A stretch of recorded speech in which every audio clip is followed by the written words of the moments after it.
আ'লা ইলার রাফিকিল আ'লা। দুনিয়াতে আমার আপনের অভাব নাই, সব উম্মত আমার আপন।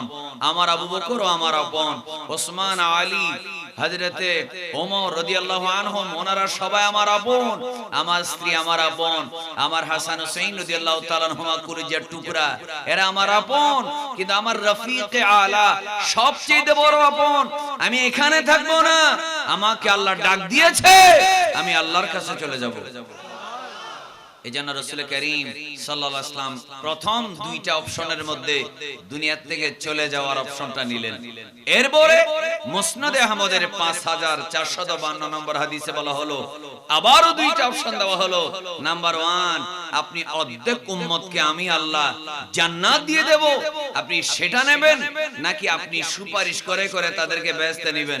আমার নবী বলে, অর্ধেক উম্মত আল্লাহ তোমাকে বেহেশতে ঢুকাই দিতে হবে না, আমাকে সুপারিশের ক্ষমতা দাও। আমি তো অর্ধেক চাই না, আমি সবাইকে বেহেশতে নিতে চাই। এজন্য রাসূল করিম সাল্লাল্লাহু আলাইহি ওয়াসাল্লাম শাফাআতকে নিজে আল্লাহর কাছ থেকে চেয়ে নিয়েছেন।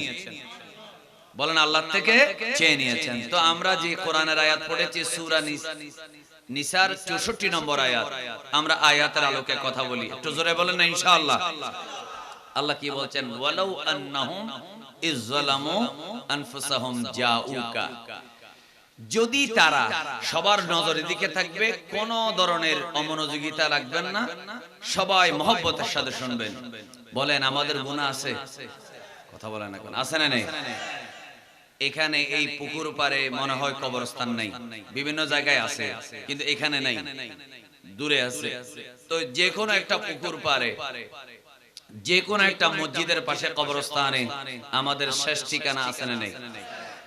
এখানে ওখানে পুরান বাড়ি নতুন বাড়ি কোথাও আমাদের স্থায়ী ঠিকানা নয়। আমাদের স্থায়ী ঠিকানা হচ্ছে কবর। আর কবরও স্থায়ী নয়। যখন ইসরাফিল ফু দিবে, সবাই জীবিতরা মরে যাবে, আর একবার ফু দেওয়ার পরে সব মানুষ জিন্দা হয়ে হাসরের মাঠের দিকে দৌড়াতে থাকবে। একটু জোরে বলেন সুবহানাল্লাহ। এজন্য আমরা যারা এই মাহফিলে মসজিদে পুকুরের পাড়ে আমরা যারা বসেছি, নাম দিয়েছেন আপনারা মহব্বত করে, এলাকার নাম হুসাইনি নগর। একটু মহব্বতে বলুন, আমরা যারা আছি, স্বীকার করলে গুনাহ মাফ হয়। বলেন, আমাদের গুনাহ আছে না নেই? তো আমরা কি এখানে বসছি গুনাহ বাড়ানোর জন্য না কমানোর জন্য? নবী করিম সাল্লাল্লাহু আলাইহি ওয়াসাল্লামের একবার দরুদ শরীফে কয়টা গুনাহ কমে? কথা বলে না, কয়টা কমে? আর একবার দরুদ শরীফে আবার 10টা, আর একবার দরুদ শরীফে আবার 10টা। তো যারা মিলাদুন নবীর বিরোধিতা করে তাদেরকে আপনি শত্রু কেন বলবেন না? কারণ তারা তো আপনার গুনাহ কমুক এটা চায় না। বলেন না, মিলাদুন নবী মাহফিলে দরুদ শরীফ আছে না নাই? এই যে আমি কিছুক্ষণ পর বলছি রাসূলুল্লাহ সাল্লাল্লাহু আলাইহি ওয়াসাল্লাম, নবীজি সাল্লাল্লাহু আলাইহি ওয়াসাল্লাম, আপনারাও মুখে মুখে ছোট ছোট করে বলতেছেন। কিছুক্ষণ পরে দরুদ শরীফ সবাই মিলে পড়ছেন। শুরুতে পড়েছেন মাওলানা মুঈনী সাহেবের সাথে পড়েছেন, আরেকজন বক্তার সাথে পড়েছেন, আরো 1 ঘন্টা 1.5 ঘন্টা বিভিন্ন সময় পড়বেন। আওয়াজ করে বলুন, রাসূল পাক সাল্লাল্লাহু আলাইহি ওয়াসাল্লামের উপরে দরুদ শরীফ পড়লে গুনাহ মাফের গ্যারান্টি আছে না নাই? আরেকবার বলেন, আছে না নাই? এজন্য মনোযোগ দিয়ে শুনবেন। আমাদের গুনাহ আছে, কিন্তু কেউ যদি বলে আমার গুনাহ নাই, তাহলে তার জন্য কিন্তু খবর আছে। কথা বলেন, আছে না নাই? কিন্তু কেউ যদি বলে আমার গুনাহ আছে, আমার নবী বলেন, তুমি যদি গুনাহ আছে এটা স্বীকার করো এবং লজ্জিত হও, তাহলে তোমার জন্য গুনাহ মাফের রাস্তা আছে। কথা বলেন না কেন, আছে না নাই? এজন্য মনোযোগ রাখবেন। আল্লাহ রাব্বুল আলামিন বলেন, ওয়ালাউ আন্নাহুম ইযলামু আনফুসাহুম।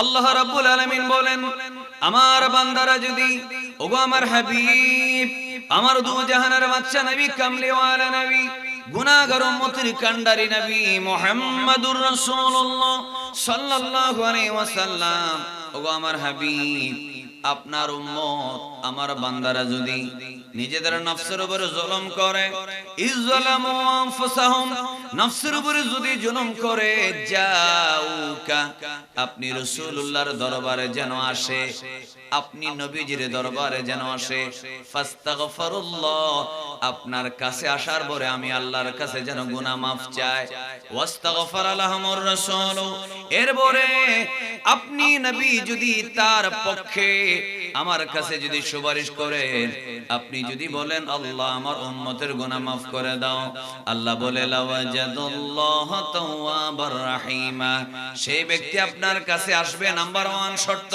দ্বিতীয় নম্বর শর্ত হলো আমি আল্লাহর কাছে গুনাহ মাফ চাইবে। তৃতীয় নম্বর শর্ত হলো আপনি নবী যদি তার জন্য সুপারিশ করেন, আমি আল্লাহকে তওবা কবুলকারী এবং মেহেরবান হিসেবে আমার বান্দা পেয়ে যাবে। একটু মহব্বতে বলেন না সুবহানাল্লাহ। বলুন আমরা গুনাহ মাফ করাতে চাই কিনা? আওয়াজটা হচ্ছে না, বলেন না চাই কিনা?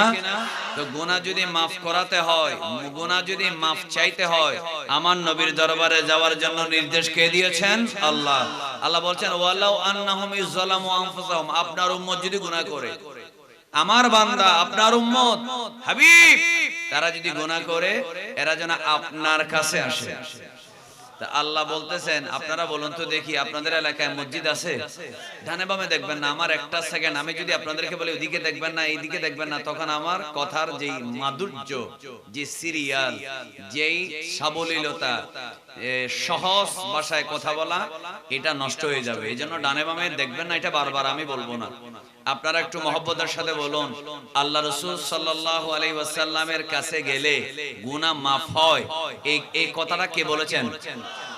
আপনাদের এখানে মসজিদ আছে? 5 ওয়াক্ত মসজিদ বলেন না, জুমা মসজিদ আছে। আবার মসজিদ ছাড়াও কি আল্লাহ বান্দা যদি মাফ চায় আল্লাহ মাফ করে না? মসজিদে সিজদা দিলে যেমন মাফ করে, দোয়া কুনুত পড়লে যেমন মাফ করে, নামাজের পরে সালাম ফিরিয়ে মোনাজাত করলে যেমন গুনাহ মাফ করে, ঠিক তেমনি জুমার দিনেও মাফ করে, কদরের রাতেও মাফ করে, শবে বরাতেও মাফ করে। গুনাহ করব আমরা, সবাই জোরে বলেন না মাফ করার মালিক কে? কিন্তু আল্লাহ বলছেন মসজিদে মাফ হয়, শবে বরাতে মাফ হয়, হাদিসে আছে, কোরআনে আছে, হাদিসে আছে, শবে কদরে মাফ হয়, মসজিদের ভিতরে মাফ হয়, বাইরে মাফ হয়, জুমার দিনে বেশি বেশি দোয়া কবুল হয়। মা বাবা দোয়া করলে বান্দার নিজের সন্তানের ছেলে মেয়ের গুনাহ মাফ হয়, ছেলে দোয়া করলে মা বাবার গুনাহ মাফ হয়, উস্তাদে দোয়া করলে ছাত্রের গুনাহ মাফ হয়, ছাত্র দোয়া করলে উস্তাদের গুনাহ মাফ হয়, সব আছে। এমন কি সমস্ত জায়গায় যেখানে বান্দা উদউনি আস্তাজিব লাকুম, আমাকে যেখানেই দোয়া করবে আমি তোমার ডাকে সাড়া দেব। কিন্তু যদি বলি ওগো আল্লাহ তুমি তো বারবার বিভিন্ন জায়গায় বলেছো গুনাহ মাফ হয়, তুমি দোয়া করলে দোয়া কবুল করো, তাহলে কেন বলেছো এই বান্দা নফসের উপর জুলুম করে তোমরা নবীর কাছে আসো, এটা কেন বলেছো? তখন আমার আল্লাহ বলবে এটা বলার একমাত্র কারণ হলো নবীর উসিলা ছাড়া আমি আল্লাহ বান্দার গুনাহ মাফ করি না। কারণ নবীর উসিলা আমি বান্দার গুনাহ এইজন্যই মাফ করি, কারণ একটা মানুষ যখন বেনামাজি হয় একই সাথে সে আমারও বাধ্য হয়, আবার আমার নবীরও অবাধ্য হয়। একটু জোরে বলেন ঠিক কিনা? আরো জোরে বলেন ঠিক কিনা? 3টা ছেলেকে আমি নোটিস করেছি, খেয়াল করেছি। এরা কি গান শোনার জন্য আসছিল, নাকি জাহাঙ্গীর হুজুরের কমেডি শোনার জন্য আসছিল, নাকি নাচ দেখার জন্য আসছিল আমি জানি না। ওয়াজ আসছে, এরা বেশি দেরিও হয়নি, হঠাৎ করে 3 জন উঠে গেছে। তার মানে তারা যেই কমেডি, যেই নাটক প্যাকেজের জন্য আসছে নিশ্চয় সেটা তারা পায় নাই। আমার কথা কি আপনাদের বিরক্ত লেগেছে? আমার কথা কি আপনাদের অসন্তুষ্টি লেগেছে? মানে শুনতে খারাপ লাগছে? তাহলে এই 3টা ছেলে কেন আসলো? নিশ্চয় বক্তার মাইন্ডকে নষ্ট করার জন্য আসছে। এটা এক ধরনের শয়তানি। বলেন এটা এক ধরনের কি শয়তানি। আল্লাহ মাহফিলে গিয়ে শয়তানি করার থেকে আমাদের যুবকদেরকে হেফাজত করুক, আমিন বলেন। কারণ এখানে ওয়াজের বিষয়ের মধ্যে যুবকের অবক্ষয় আছে না নেই? নিশ্চয় একজন আরেকজনকে গুতাইছে। একসাথে তো 3 জনের খারাপ লাগার কথা না, খারাপ লাগলে একজনের লাগবে।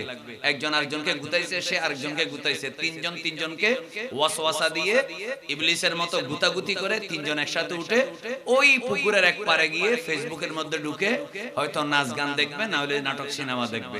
একটু সবাই জোরে বলেন নাউজুবিল্লাহ। এটা বেয়াদবি কিনা? কথা বলেন না কেন? বেয়াদবি কিনা? আপনি যখন স্কুলে ভর্তি হবেন না, আমি কিন্তু ওয়াদা নিছিলাম আমার বিষয়ের মাঝখানে আমার যাতে কথা বলতে না হয়। কথা বলতে হলে তখন আমার কিন্তু মাইন্ডসেট নষ্ট হয়ে যাবে। কারণ আমি শিক্ষক, যারা শিক্ষকরা খিটখিটে মেজাজের হয়, যারা শিক্ষক আপনি যখন স্কুলে ভর্তি হবেন না, আপনি স্কুলের মাঠে ছাগল চড়াতে পারবেন। মাস্টারে আপনাকে বলবে না দাঁত মাজছেন, ব্রাশ করছেন কিনা। মাস্টারে বলবে না চুলের মধ্যে তেল দিয়ে সিটি করছেন কিনা। মাস্টারে বলবে না আপনার ইউনিফর্মে দাগ আছে কিনা। মাস্টারে আপনাকে বলবে না হাত পায়ের নখ বড় হয়েছে কিনা। আপনি যখন স্কুলের মাঠে ছাগল চড়াবেন, আপনার জন্য কোনো আইন নেই। যখন স্কুলে ফর্ম পূরণ করবেন, তখন টাইমলি আসা, টাইমলি যাওয়া, জাস্ট টাইমে হোমওয়ার্ক করা, ক্লাস ওয়ার্ক করা, খাতা জমা দেওয়া, অ্যাসাইনমেন্ট, পরীক্ষা আছে না নেই? কথা বলেন আছে না নেই? এজন্য যারা মাহফিলে আসে নাই তাদের জন্য আমার কোনো আইন নেই, কিন্তু যারা বসে গেছে তাদের একটা দায়িত্ব আছে না নেই? কথা বলেন দায়িত্ব আছে। কারণ আমি আপনাকে ঘর থেকে ধরে আনি নাই, আপনি যেহেতু নিজের ইচ্ছে এসেছেন। মাহফিলে বক্তাকে ইগনোর করার বা মাহফিলের পরিবেশ নষ্ট করার অধিকার আপনার, বলেন আপনার আছে? এজন্য বেয়াদবি হয়ে যায়। আপনি বেয়াদবির নিয়তে যান নাই, কিন্তু বেয়াদবি হয়ে যাচ্ছে। আমি মুরব্বী যারা আমার বয়োজ্যেষ্ঠ বাবারা, আমি আপনাদেরকে বলছি না, যুবকদেরকে বলছি, মনে রাখবা যে স্কুলে ফর্ম পূরণ করে নাই তার কোনো আইন নাই, স্বাধীন। যখনই ফর্ম পূরণ করেছে 100টা আইন। কথা বলেন 100টা আইন আছে না নেই? এজন্য আইন মানতে হবে, আইন মানতে শিখতে হবে। যে ছোট্ট থেকে আইন লঙ্ঘন করা শিখে সে শ্বশুর বাড়িতে বেইজ্জত হয়। যে আইন মানার, নিয়ম মানার যে অভ্যস্ত হয় না, সে চাকরি জীবনে অপদস্থ হয়। সে দেশে বিদেশে কর্মক্ষেত্রে কি হয়? অপদস্থ হয়। ঠিক কিনা বলে না? আর যার ছোট থেকে আইন মানার অভ্যাস সৃষ্টি হয়, সে সব জায়গায় সম্মানিত হয়। দুনিয়াতেও সম্মানিত, আল্লাহর কাছেও সম্মানিত। সবাই একবার মহব্বতের সাথে বলেন তো দেখি, ইজ্জত দেওয়ার মালিক কে? আল্লাহ। এজন্য আপনাদেরকে বলবো, যারা মাইকের আওয়াজে শুনতেছেন, আপনার ইচ্ছা হলে আসবেন, ইচ্ছা না হলে আসবেন না। কিন্তু তামাশা দেখার জন্য 10 মিনিটের জন্য আসা যাবে না। ঠিক কিনা বলেন না? 10 মিনিটের জন্য আসার কোনো পারমিশন নাই। আসলে আপনি মোনাজাত করে যাবেন। আর যদি আপনার ইচ্ছা না হয়, তাহলে আপনি এখানে ঢোকার কোনো দরকার নাই। আল্লাহ আমাদের সবাইকে আরো একটু মনোযোগী হওয়ার তৌফিক দেন। আমিন বলেন। এই কথাগুলো আমরা আগে বলতাম না, ইদানিং বলতে হচ্ছে, কারণ মানুষের সবচেয়ে আকর্ষণীয় বস্তু হয়ে গেছে মোবাইল। ঠিক কিনা বলেন? আগে এক সময় যখন একজন আলেম, একজন বক্তা হৃদয়গ্রাহী ভাষায়, সফট স্মুথলি, সুন্দর করে, প্রাঞ্জল ভাষায়, প্রমিত বাংলায় কথা বলতো, মানুষ তন্ময় হয়ে শুনতো, আগ্রহের সাথে শুনতো, বাহ সুন্দর কথা বলছে, একটু শুনি। কিন্তু এখন সবকিছু ছাপিয়ে মানুষের প্রধান আকর্ষণ হয়ে গেছে মোবাইল। জোরে বলেন না ঠিক না? এজন্য মোবাইলে ঢুকে সে আরেক বক্তার আওয়াজ শুনবে, কিন্তু সামনাসামনি যে বলতেছে তাকে তার ভালো লাগে না। এটা কোনো বক্তার আকর্ষণ না, এটা মোবাইলের আকর্ষণ। ঠিক কিনা বলেন না? এজন্য ভাইয়ের আমার, আমি আপনাদেরকে অনুরোধ করব, আপনারা আমাকে একটা ডিসিশন দেবেন, আমি কি 30 মিনিট বলবো নাকি 35 মিনিট বলবো। যদি আপনারা সেই ডিসিশন দেন, ততক্ষণ আপনাদেরকে বসতে হবে। 35 মিনিট বলবো না, শুধু 35 মিনিট। ঠিক করে দিছে তো 35 মিনিট, বুঝি না? 30 মিনিট বলবো নাকি 35 মিনিট? তো উনি বলতেছে 35 মিনিট। মাশাআল্লাহ, সবাই জোরে বলেন মারহাবা। আল্লাহ 35 মিনিট যারা শুনতে চাইছে, আল্লাহ তাদের হায়াত দারাজ করুক। আমিন বলেন। 35 মিনিট, আচ্ছা 1 ঘন্টা 35 মিনিট। আল্লাহ আমাদের সবাইকে আরেকটু মনোযোগী হওয়ার তৌফিক দেখ। আমিন বলেন। আচ্ছা যাই হোক, আমি হাসি ঠাট্টা করা, মজা করা মাহফিলে, সেটা আমি পছন্দ করি না। খুব মনোযোগ রাখবেন, এদিকে দেন। তো আমি যেই কথা বলছিলাম, রাসূল পাক সাল্লাল্লাহু আলাইহি ওয়াসাল্লাম হচ্ছেন গুনাহগার উম্মতের গুনাহ মাফের উসিলা। বলে না, গুনাহ মাফের উসিলা। আমার কিন্তু এটা মাইন্ডে লাগছে। এখন আমি আর স্বাভাবিকভাবে কথা বলতে পারবো না। 3টা ছেলে একসাথে উঠে যাওয়া, এটা কিন্তু অস্বাভাবিক বিষয়। এটা কিন্তু স্বাভাবিক না। এটা হচ্ছে মাইন্ডসেটের মধ্যে আঘাত করা। আল্লাহ আমাদের সবাইকে কোরআন সুন্নাহর মাহফিলে ভদ্রতার সাথে বসার তৌফিক দেন। আমিন বলেন। আচ্ছা, আল্লাহ তাআলা বলছেন, হাবিব, আপনার বান্দা যদি নিজের নফসের উপরে জুলুম করে, তাহলে তারা যেন আপনার কাছে আসে। সুবহানাল্লাহ বলেন। কার কাছে আসে? আপনার কাছে আসে। মনোযোগ রাখেন। আমাদের ছেলেরা শোনেন, আমাদের কথাগুলো শোনেন প্লিজ। ফজরের নামাজের সময় আপনার আম্মু আপনাকে বললেন ফজরের নামাজ পড়ার জন্য উঠো, কে বলল? মা বলে না, কে বলল? অথবা বাবা বলল। আপনি কি করলেন? আপনি বললেন সরো, রাতের বেলা ঘুম হয় নাই, তুমি আমাকে ডিস্টার্ব করতেছো। আপনি একটা ধমক দিলেন, কাকে? মাকে। আপনি নামাজ পড়েন নাই। নামাজ ফরজ করেছে কি মা নাকি আল্লাহ? আরেকবার বলেন। যখন মা নামাজ পড়তে ডাকলো, আপনি মার কথা শুনলেন না, আরেকটু মাথার মধ্যে জড়িয়ে দিয়ে ভালো করে ঘুমাই গেলেন। এখন আপনার অপরাধ হয়ে গেল একটা নাকি দুইটা? একটা হচ্ছে আল্লাহর অবাধ্য হলেন, দ্বিতীয়ত হলো মাকে কষ্ট দিলেন। মা চিন্তা করবে 10 মাস 10 দিন বা 9 মাস আমি পেটে ধারণ করেছি, সবে বরাতে বলছিলাম আল্লাহ আমাকে একটা ছেলে দিলে, নামাজি ছেলে দাও। এখন আমি আমার ছেলেকে টাকা পয়সা, লেখা পড়া, খানা দানা কোনো কিছু তো অভাব রাখি নাই, কিন্তু আমার ছেলেকে আমি নামাজে ডাকলাম, সে নামাজে উঠলো না। মায়ের মনের মধ্যে একটা কষ্ট আছে না নেই ভাইরা আমার? কিন্তু মা যে নামাজ আপনাকে পড়তে বলছে, মূলত সেই নামাজ আপনাকে মা বা বাবা ফরজ করে নেই, তারপরও তার মনে কষ্ট আসছে। ভাইরা আমার, এই নামাজ আল্লাহ ফরজ করলেও সেটা আল্লাহ নিজের কুদরতি জবানে বলে নেই এই নামাজ ফরজ, রোজা ফরজ, হজ করা কি ফরজ, যাকাত দিতে হবে, সুদ খাওয়া যাবে না, ঘুষ নেওয়া যাবে না, অন্যায় করা না যাবে না, জিনা করা যাবে না, এটা আল্লাহ সরাসরি বলে নেই। আল্লাহ বলেছে ফেরেশতার মাধ্যমে, আমার নবীর জবান দিয়ে। একটু মহব্বতে বলবেন না সুবহানাল্লাহ? আর একটু জোরে বলেন, কথাগুলো খেয়াল করবেন। আমার ভাইরা মনোযোগ, আল্লাহ রাব্বুল আলামিন এক আয়াতে বললেন উদউনি আস্তাজিব লাকুম, বান্দারে যেখানেই তুমি আমাকে ডাকো আমি তোমার ডাকে সাড়া দেব। কিন্তু আল্লাহ তাআলা সূরা নিসা 64 নম্বর আয়াতে বললেন, ওগো আমার বান্দারা, ওগো আমার হাবিব, আপনার উম্মত আমার বান্দারা যদি নফসের উপর জুলুম করে, কবিরা গুনাহ করে, ছোট গুনাহ করে, বড় গুনাহ করে, এরা যদি নফসের উপর জুলুম করে আপনি রাসূলের দরবারে যেন আসে, আপনি যদি মাফ চান আমি আল্লাহ তাআলা তাদের জন্য গুনাহগুলো মাফ করে দেব। সুবহানাল্লাহ বলেন না কেন? এবার যদি বলি আল্লাহ এক আয়াতে নয়, বারবার বিভিন্ন আয়াতে বললাম, যেখানেই বান্দা দোয়া করবে আল্লাহ তুমি শুনবা। বান্দার ডাকে সাড়া দেওয়ার জন্য মাঝখানে কোনো মিডিয়া লাগে না, কোনো ওয়াসিতা লাগে না। একবার বলুন, এই পুকুর পারে আল্লাহু আকবার বলে ডাক দিলে আমার আল্লাহ শুনে কি শুনে না? জোরে বলেন, শুনে কি শুনে না? কিন্তু আল্লাহ এই আয়াতে সূরা নিসার মধ্যে কেন বললা গুনাহ করার পরে রাসূলুল্লাহর দরবারে আসার জন্য? আমার আল্লাহ রাব্বুল আলামিন কেন বললেন? এই আয়াতের তাফসীরে বলা হলো, হে আমার বান্দারা, আমার আল্লাহ এই কথাটাই বুঝাইলেন, নামাজ যখন পড়ো নাই একসাথে আমারও অবাধ্যতা হলো, আমারও নাফরমানি করলা, আবার আমার হাবিবের মনেও কষ্ট দিলা।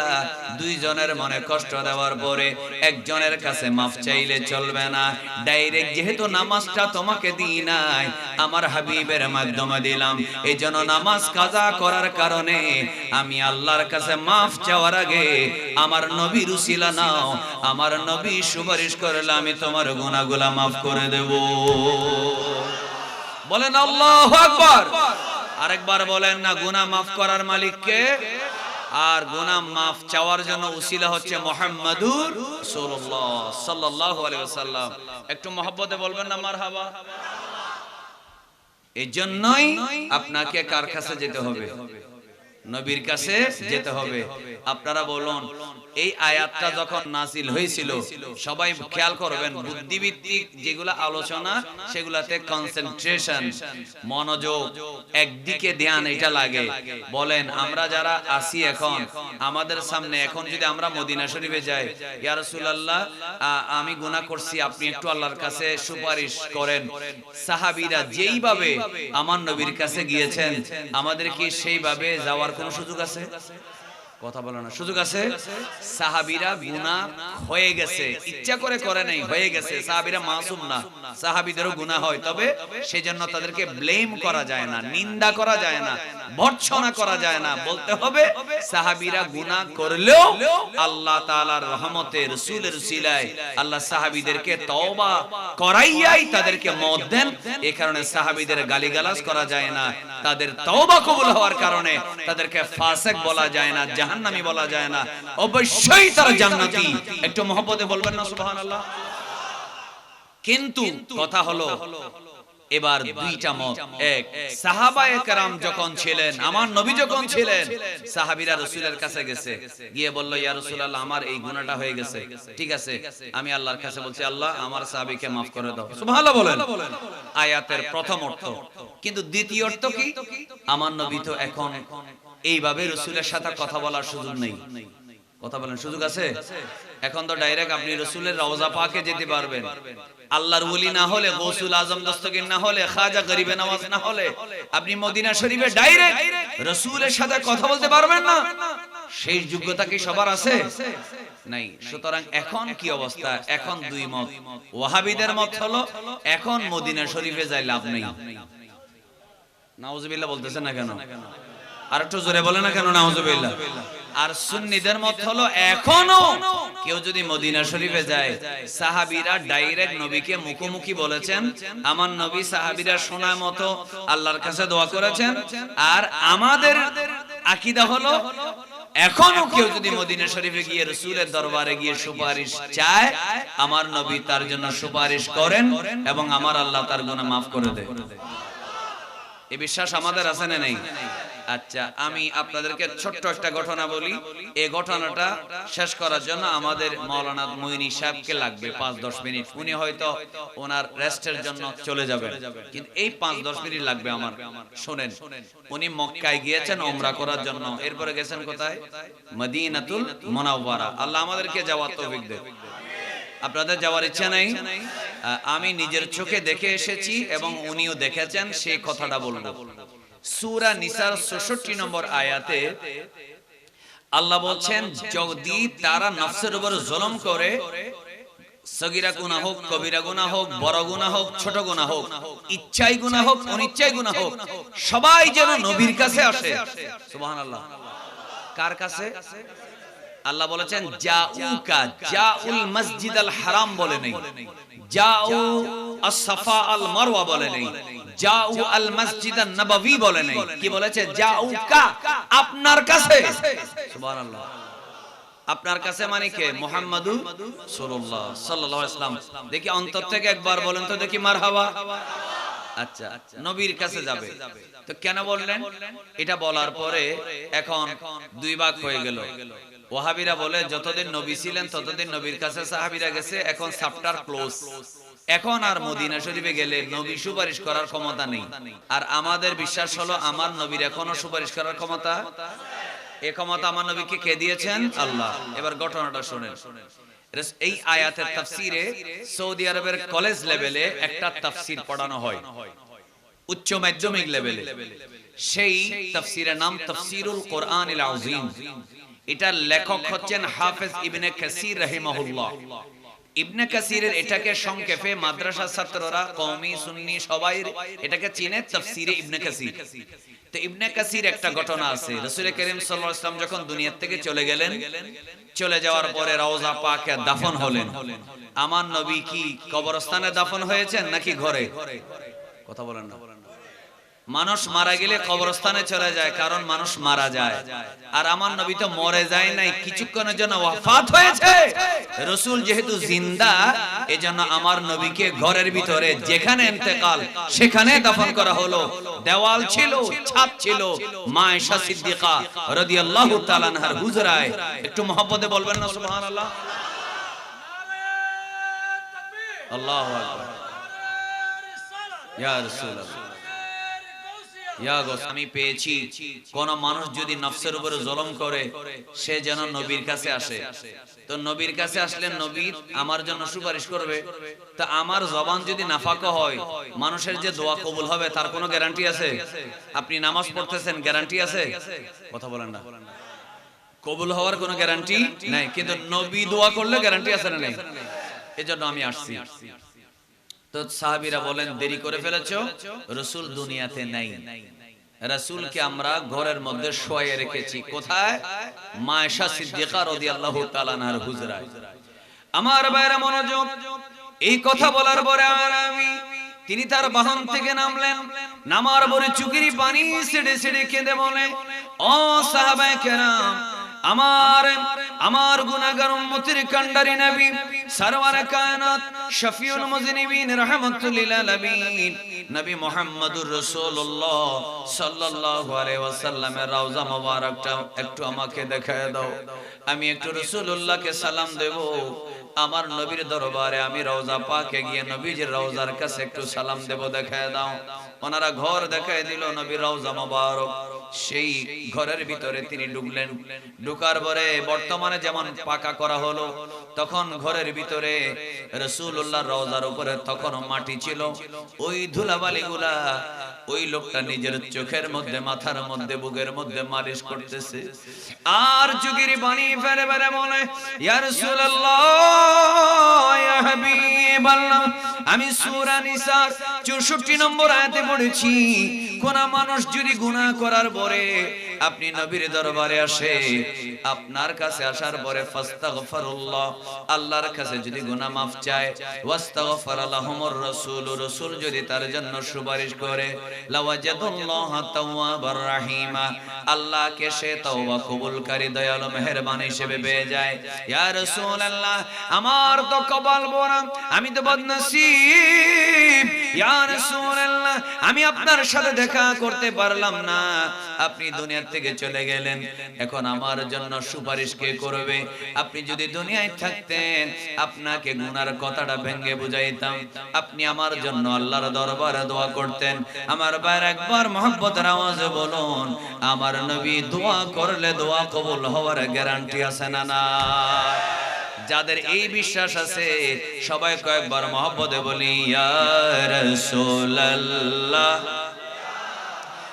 আরো জোরে জোরে বলি, ইয়া রাসূলুল্লাহ, ইয়া হাবিবাল্লাহ, আপনারই নূরের ঝলক লাগিয়া কবরের আঁধার যাবে চলিয়া, ওগো দিয়ে নে গো দেখা কবরে আসিয়া, ইয়া রাসূলুল্লাহ। সবার আওয়াজ চাই একসাথে জোরে জোরে, ইয়া রাসূলুল্লাহ। আমার বারা মনোযোগ, এই কথা বলে বলে ওই আরাবী রাসূল পাক সাল্লাল্লাহু আলাইহি ওয়াসাল্লামের রওজা মোবারকের উপরে পড়ে ওই ধুলি বালিগুলা মাথার মধ্যে, কপালে আর বুকের মধ্যে মালিশ করে আর আফসোস করে, আপনি নবীকে পাইলাম না, আপনি দুনিয়া থেকে চলে গেলেন। আর কিছুদিন আগে আসলে আপনার নূরানি চেহারা দেখতাম, আমার চোখটা, আমার নয়ন দণ্ড হয়ে যেত, আর আমার কলিজাটা ঠান্ডা হয়ে যেত, আমার গুনাহগুলা মাফ হয়ে যেত। সুবহানাল্লাহ বলে। এই কথা বলে কাঁদে। আর একটা সুন্দর করে একটা কবিতা পড়ে, একটু মনোযোগ দিয়ে শুনুন। এই কবিতাটা কোথায় পাবেন? এই রেকর্ডের মধ্যে কথাটা থাকবে, আপনারা শুনবেন, হাজীদেরকে বলবেন, যদি অ্যান্ড্রয়েড মোবাইল থেকে অথবা সার্চ করবেন, আপনি পেয়ে যাবেন।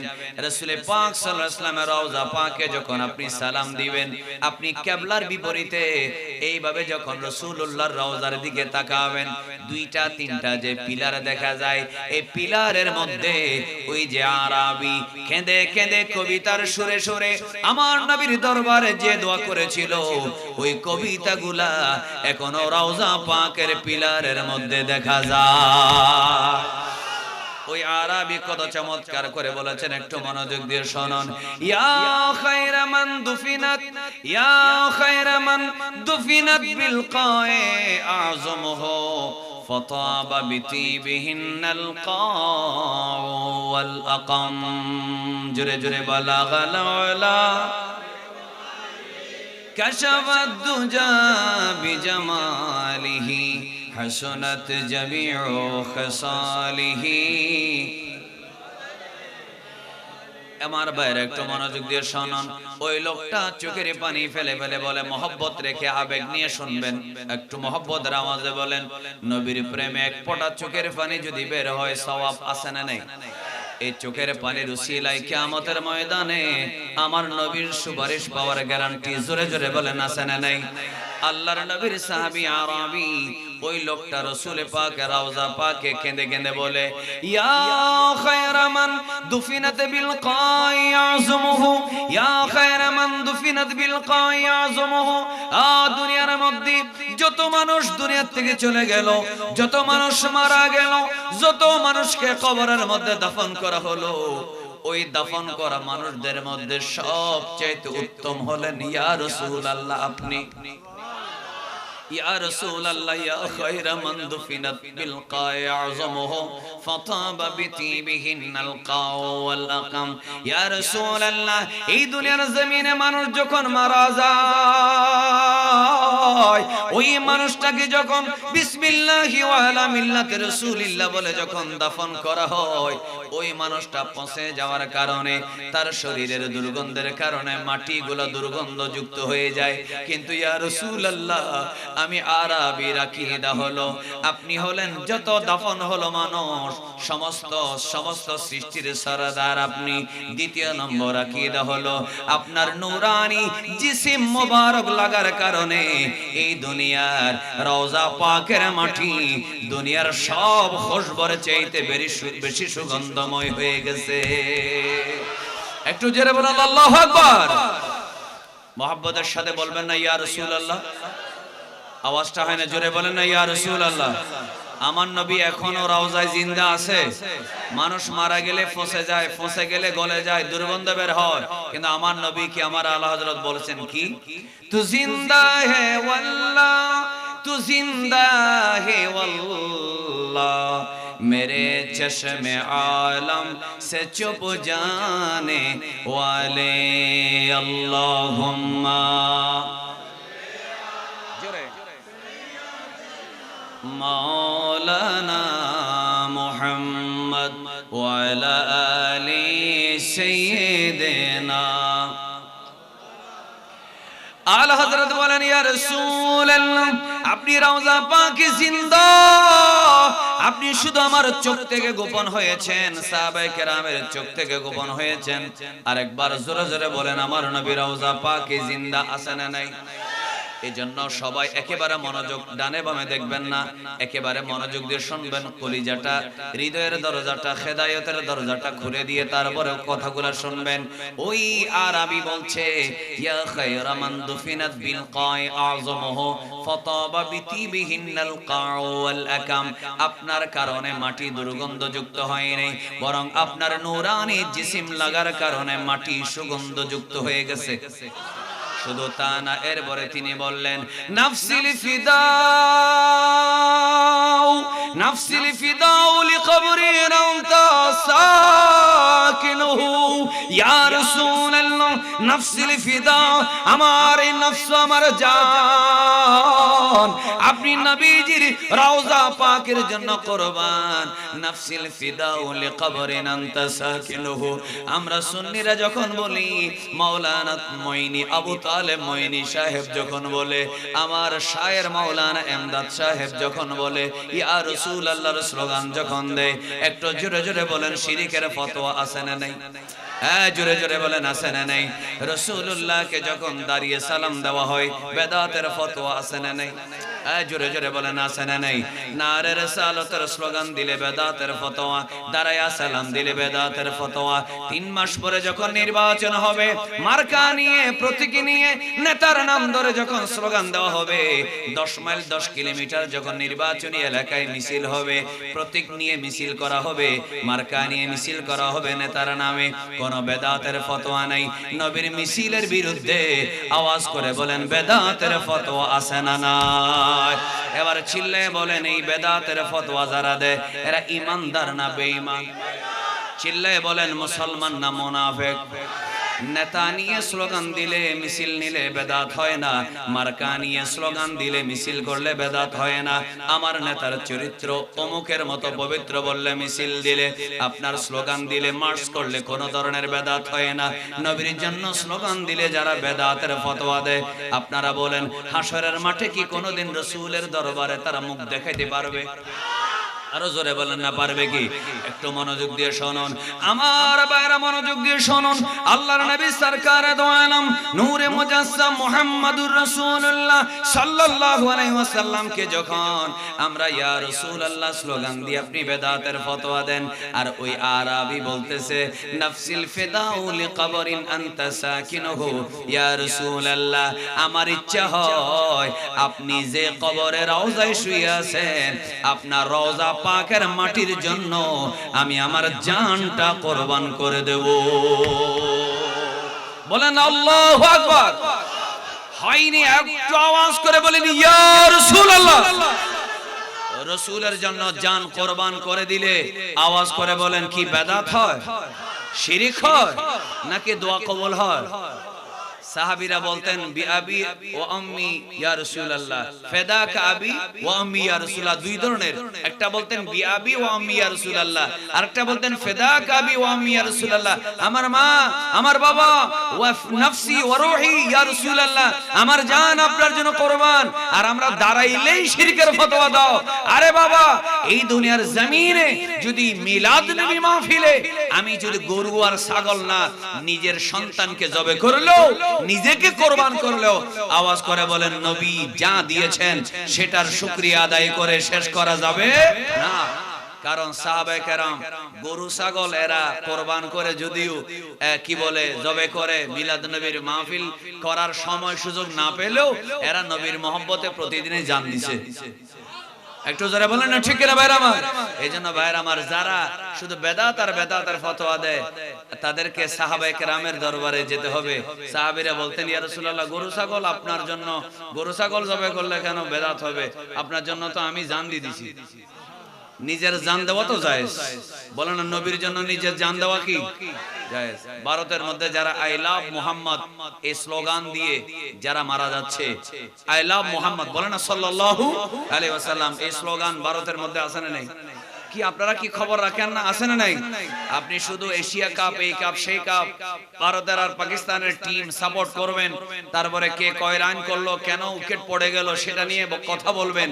আর ভারতের মধ্যে যে মোদি, সন্ত্রাসী মোদি, একজন গুজরাটের কসাই, প্রতিদিন শুধু আই লাভ মোহাম্মদ বলে জশ্নে জুলুস করার কারণে আলা হযরতের ঘরের বংশধর তৌকির রেজা খান সহ ওই পরিবারের দুইজন সাহেবজাদাকে অ্যারেস্ট করলো, শত শত মসজিদ খানেকা মাজার ভেঙে দিল।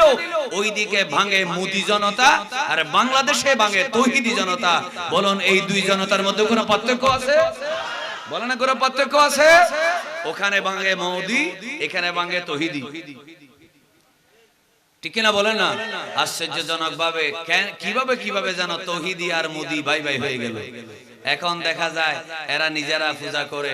আমার মনে হয় যা কিছু হচ্ছে বিগত 1-1.5 বছরে সবকিছুর পিছনে এই তৌহিদির সাথে রয়ের একটা সমঝোতা আছে। একটু জোরে বলেন আছে না নাই?